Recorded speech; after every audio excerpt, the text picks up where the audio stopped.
दूसरी जंग अजीम में जब बरतानिया तबाह हो रहा था, हिटलर जो जर्मनी का सरबराह था वो बरतानिया को तबाह कर रहा था, बमबारी कर रहा था, खौफ था बरतानिया में। तो लोग अपने प्राइम मिनिस्टर के पास पूछने गए, उसका नाम था विंस्टन चर्चिल। उन्होंने कहा, प्राइम मिनिस्टर साहब, क्या हम बच जाएंगे? क्या हम तबाही से बच जाएंगे? ये तो इतनी ताकतवर फौज है जर्मनी की, सारे यूरोप को फतह कर चुकी है, क्या बरतानिया बच जाएगा?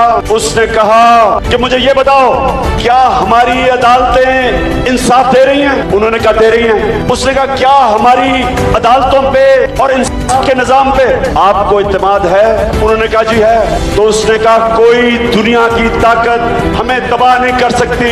ये इसलिए कहा कि जब एक कौम के लोगों को इंसाफ मिलता है, एक कमजोर से कमजोर तरीन इंसान जब एक माशरे में उसके हकूक की उसकी अदालतें तहफ़्फ़ुज़ करती है, कोई उसके ऊपर जुल्म नहीं कर सकता, क्योंकि रियासत एक आम इंसान के हकूक की हिफाजत करती है। जब एक मुल्क की अदालतें, जब एक मुल्क की रियासत अपने कमजोर तबके की हिफाजत करती है, उस कौम को कोई शिकस्त नहीं दे सकता। ये याद रखें, अल्लाह का हुक्म है कि मेरी जमीन पे इंसाफ कायम करो।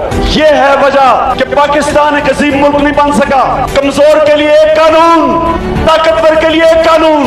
वो मुल्क कभी तरक्की नहीं कर सकता जब तक कि उस मुल्क का इंसाफ का निजाम सबको कानून के सामने एक बराबर नहीं रखता।